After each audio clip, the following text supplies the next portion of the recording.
Hello, classroom. Doesn't look like we're gonna have a lot of success here with the signal, as I haven't all day. Starting out with 500 drop frames. Thanks, Xfinity.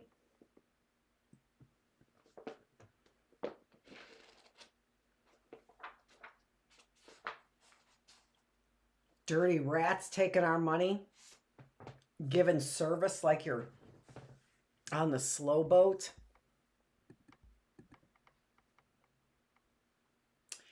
Chapter 11, Universal Responsibility, day 158 in the classroom.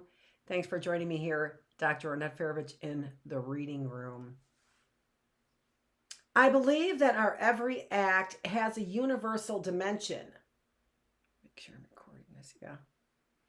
Because of this, ethical discipline, wholesome conduct, and careful discernment are crucial ingredients for a meaningful, happy life. But let us now consider this proposition in relation to the wider community. Remember, I didn't say this, so we started a new section, section 3, which is ethics and society. And this is chapter 11, universal responsibility. In the past, families and small communities could exist more or less independently of one another. If they took into account their neighbors' well-being, so much the better. Yet they could survive quite well without this kind of perspective. Such is no longer the case. Today's reality is so complex and, on the material level at least, so clearly interconnected that a different outlook is needed. Modern economics is a case in point. A stock market crash on one side of the globe can have a direct effect on the economics of countries on the other. Similarly, our technological achievements are now such that our activities have an unambiguous effect on the natural environment. And the very size of our population means that we cannot any longer afford to ignore others' interests. Indeed, we find that these are often so intertwined that serving our own interests benefits others, even though this may not be our explicit intention. For example, when two families share a single water source, ensuring that it is not polluted benefits both. In view of this, I am convinced that it is essential that we cultivate a sense of what I call universal responsibility. This may not be an exact translation of the Tibetan term I have in mind, chisem, which means literally universal, chi, consciousness, sem. Although the notion of responsibility is implied rather than explicit in the Tibetan, it is definitely there. When I say that on the basis of concern for others' well-being, we can and should develop a sense of universal responsibility, I do not, however, mean to suggest that each individual has a direct responsibility for the existence of, for example, wars and famine in different parts of the world. It is true that in Buddhist practice, we constantly remind ourselves of our duty to serve all sentient beings in every universe. Similarly, the theist recognizes that devotion to God entails devotion to the welfare of all his creatures. But clearly, certain things, such as the poverty of a single village 10,000 miles away, are completely beyond the scope of the individual. What is entailed, therefore, is not an admission of guilt, but again, a reorientation of our heart and mind away from self and toward others, to develop a sense of universal responsibility, of the universal dimensions of our every act, and of the equal right of all others to happiness and not to suffer, is to develop an attitude of mind whereby when we see an opportunity to benefit others, we will take it in preference to merely looking after our own narrow interests. But though, of course, we care about what is beyond our scope, we accept it as part of nature and concern ourselves with doing what we can. An important benefit of developing such a sense of universal responsibility is that it helps us become sensitive to all others, not just those closest to us. We come to see the need to care, especially for those members of the human family who suffer most. We recognize the need to avoid causing divisiveness among our fellow human beings, and we become aware of the overwhelming importance of contentment. When we neglect others' well-being and ignore the universal dimension of our actions, it is inevitable that we will come to see our interests as separate from theirs. We will overlook the fundamental oneness of the human family. Of course, it is easiest to point to numerous factors which work against this notion of unity. These include differences of religious faith, of language, customs, cultures, and so on. But when we put too much emphasis on superficial differences and on account of them make even small, rigid discriminations, we cannot avoid bringing about additional suffering both for ourselves and others. This is important to me because I see that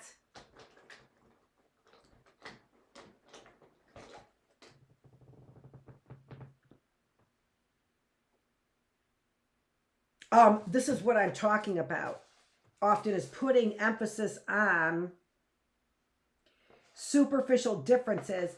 And I'm talking about that on my Sexy Wednesdays. So I really want to make note of that because that really does go to Sexy Wednesdays.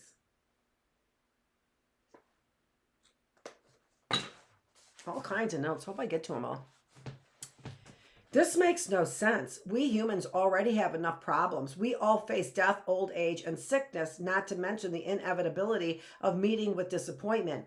These we simply cannot avoid. Is this not enough? What is the point of creating still more unnecessary problems simply on the basis of different ways of thinking or different skin color? White supremacists, Michigan militia.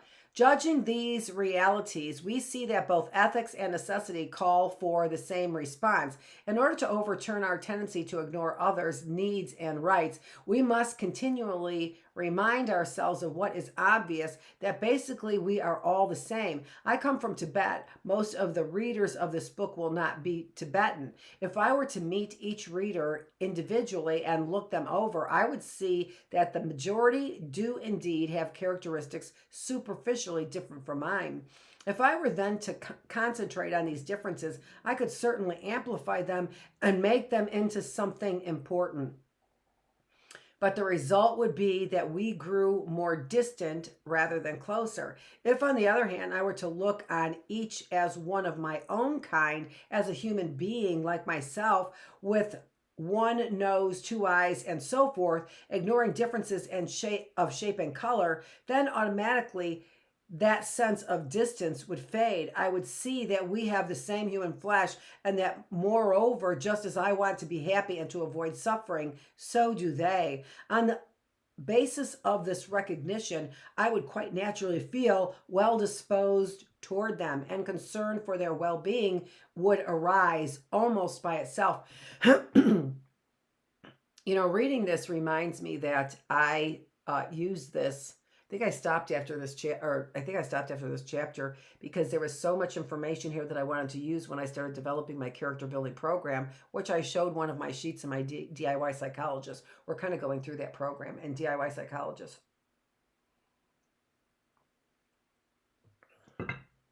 It's just bringing me back that memory that this was such a huge resource for starting my positive psychology class for Christians and Catholics.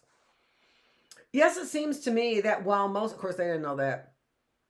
Yet it seems to me that while most people are willing to accept the need for unity within their own group, and within this, the need to consider others' welfare, the tendency is to neglect the rest of humanity. In doing so, we ignore not only the interdependent nature of reality, but the reality of our situation. If it were possible for one group or race or one nation to gain complete satisfaction and fulfillment by remaining totally independent and self-sufficient within the confines of their own society, then perhaps it could be argued that discrimination against outsiders is justifiable. But this is not the case. In fact, the modern world is such that the interests of a particular community can no longer be considered to lie within the confines of its own boundaries.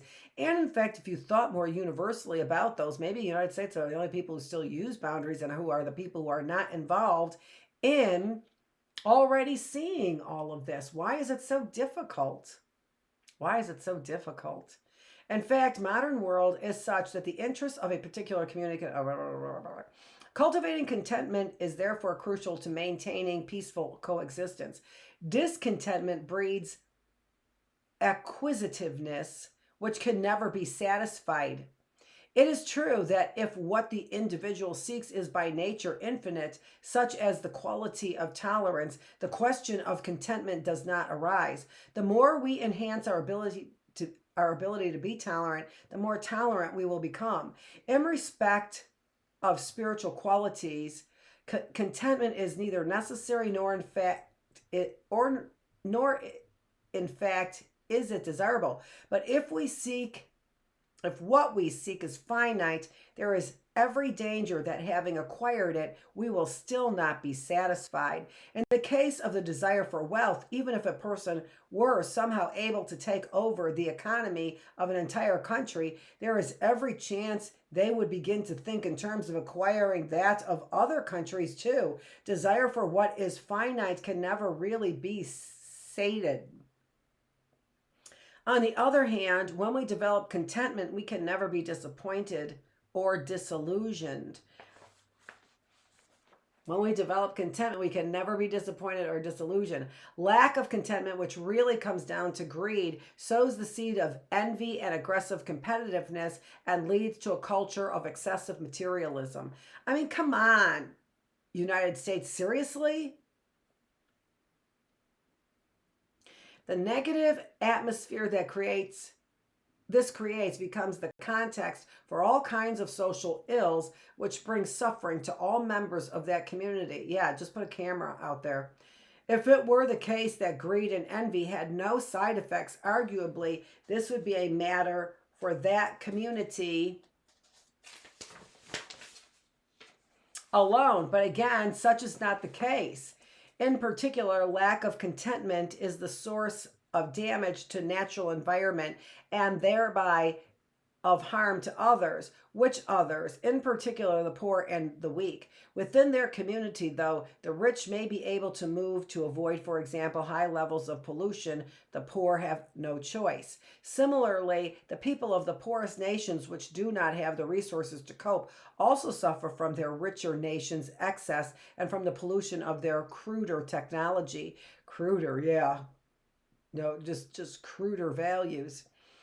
The coming generations too will suffer, and eventually we ourselves will suffer. How we have to live in the world we are helping to create. If we choose not to modify our behavior out of respect for others, equal rights to happiness, and not to suffer, it will not be long before we begin to notice the negative consequences. Imagine the pollution of an extra 2 billion cars, for example. It would affect us all. So contentment is not merely an ethical matter. If we do not wish to add to our own experience of suffering, it is a matter of necessity. This is one of the reasons why I believe that the culture of perpetual economic growth needs to be questioned. In my view, it fosters discontent, and with this comes a great number of problems, both social and environmental. So, economic growth. This is also the fact that in devoting ourselves so wholeheartedly to material development, capitalism, we neglect the implications this has for the wider community. Again, this is less a matter of the gap between first and third world, north and south, between developed and underdeveloped, between rich and poor, being immoral and wrong. It is both of these. But in some ways, more significant is the fact that such inequality is itself the source of trouble for everyone. If it were the case that, for example, Europe was the whole world rather than home to less than 10% of the world's population, the prevailing ideology of endless growth might be justifiable. Yet the world is more than just Europe. The fact is that elsewhere people are starving, and where there are imbalances as profound as these, there are bound to be negative consequences for all, even if they are not equally direct. The rich also feel the symptoms of poverty in their daily lives. Consider in this context how the sight of surveillance cameras and of iron security bars over our windows actually detracts a little from our sense of serenity. Universal responsibility also leads us to commitment to the principle of honesty. What do I mean by this? We can think of honesty and dishonesty in terms of the relationship between appearance and reality. Sometimes these synchronize, often they do not. But when they do, that is honesty as I understand it. So we are honest when our actions are what they seem to be. I think I lost that and I wanted to have it. 167, honesty.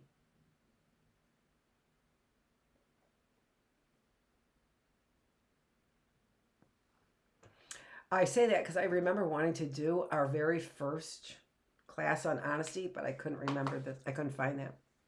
There it is.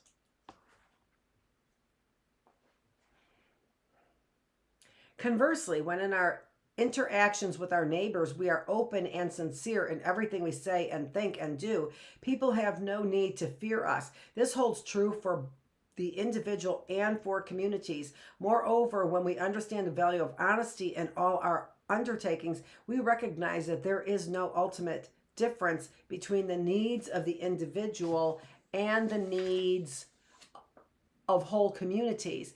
Their numbers vary, but their desire and right not to be deceived remains the same. Thus, when we commit ourselves to honesty, we help reduce, I want to get that our desire is the same to not be deceived. A universal desire.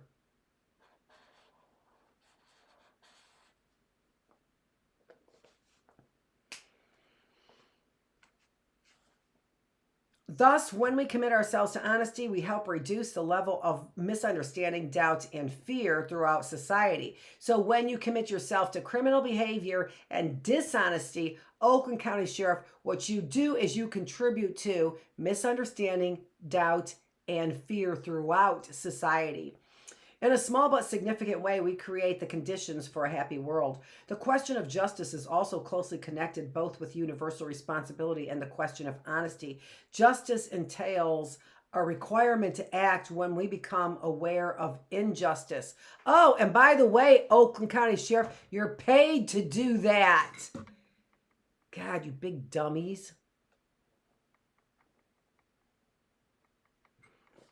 You worthless bunch of dummies. Oh, I'm sorry. You mean you're not going to come over here for criminal offenses? Oh, really? Because you have?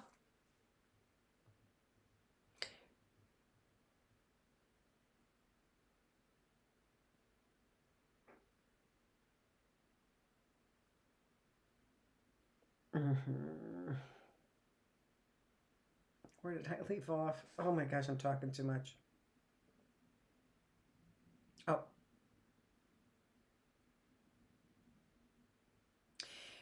In a small but significant way, we create the conditions for a happy world.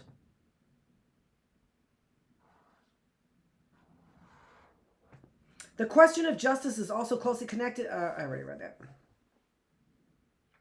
But if your hesitance to speak out comes from a sense of self-centeredness, then there may be a problem. If our responsibility to injustice is to ask, what will happen to me if I speak out? Maybe people won't like me. This could well be unethical because we are ignoring the wider implication of the silence. It is also inappropriate and unhelpful when set in the context of all others' equal right to happiness and to avoid suffering. This remains true even, perhaps especially, When, for example, government or institutions say, this is our business, or this is an internal affair, not only can our speaking out under such circumstances be a duty, but more importantly, it can be a service to others.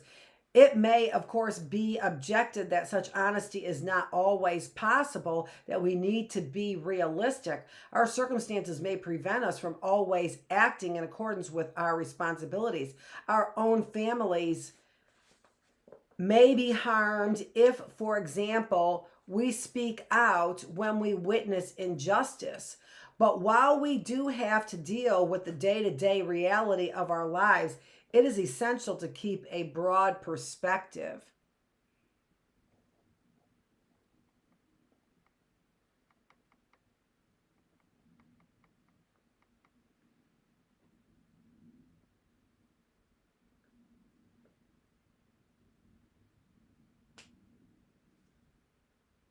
I know I'm writing here, sorry.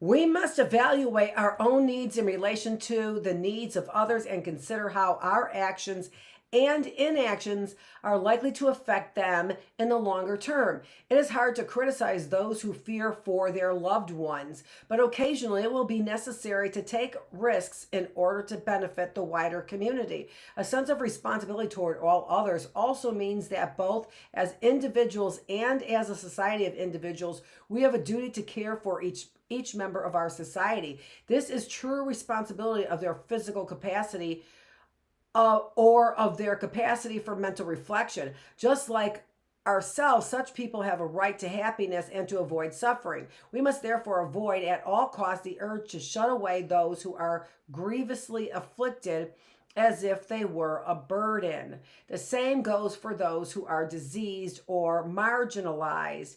To push them away would be to heap suffering on suffering. If we ourselves were in the same condition, we would look to others for help. We need therefore to ensure that the sick and afflicted person never feels helpless, rejected, or unprotected. Jesus, unbelievable. Indeed, the affection we show to such people is, in my opinion, the measure of our spiritual health. You're sick, you Oakland County sheriffs, both at the level of the individual and at that society, especially that one who I saw here pushing that less than average mind to come up to my porch and proposition me, and you're from the church. I may sound hopelessly idealistic in all this talk of universal responsibility. Nevertheless, it is an idea I have been expressing publicly ever since my first visit to the West back in 1973. In those days, many people were skeptical of such notions. Similarly, it was not always easy to interest people in the concept of world peace. I am encouraged to note that today, however, an increasing number are beginning to respond favorably to the idea. Not here. As a result, the many extraordinary events humanity has experienced during the course of the 20th century, we have, I feel, become more mature. In the 50s and 60s, in some places, even more recently, many people felt that ultimately conflicts should be resolved through war. Today, that thinking holds sway only in the minds of a small minority. And whereas in the early parts of this century, many people believed that progress and development within society should be pursued through strict regimentation and collapse of fascism, followed later by the disappearance of the so-called Iron Curtain, has shown this to be a hopeless enterprise. It is worth noting the lesson from history which shows that order imposed by force is only ever short-lived. Moreover, the consensus among some Buddhists, too, that that science and spirituality are incompatible no longer holds so firmly. Today, as a scientific understanding of our nature of reality deepens, this perception is changing. Because of this, people are beginning to show more interest in what I have called our inner world. By this, I mean the dynamics and functions of consciousness or spirit, our hearts and minds, although avoided by scientists because they can't measure it effectively, so they ignore it. And then act like they're still smart.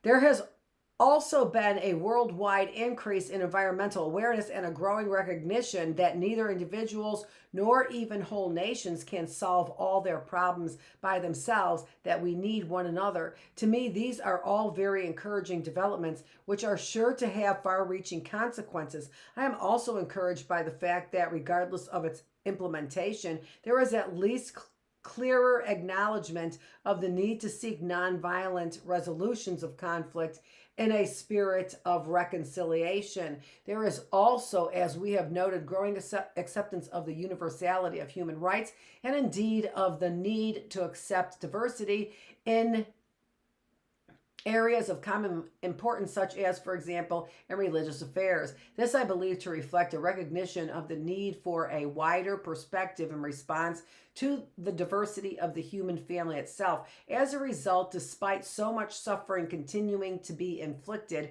on individuals and peoples in the name of ideology or religion or progress or development or economics, a new sense of hope is emerging for the downtrodden. Although it will undoubtedly be difficult to bring about genuine peace and harmony, clearly it can be done. The potential is there, and its foundation is a sense of responsibility on the part of each of us as individuals towards others. You know, I was so inspired to really buy this, to really begin teaching, as I said, positive character building, but also for world peace. I really thought that you were laying out, Dalai Lama was laying out a plan for peaceful existence that made sense and was not so difficult to comprehend. And yet we are as far away from that kind of peaceful existence as we've ever been. The next chapter is chapter 12, Levels of Commitment. I guess I was wrong. I did continue to read. I think I read it later on is what I think I did. Then I started highlighting as if I'd never read anything in the book before. Anyway, this is Dr. Annette Feravich, just reminiscing about the last time I read this great, magnificent book, Ethics for a New Millennium by His Holiness, the Dalai Lama. Thanks for joining me here in the reading room. Now do something with yourselves on your 4 days off. I've given you 3 days worth of ideas. Thanks for joining me.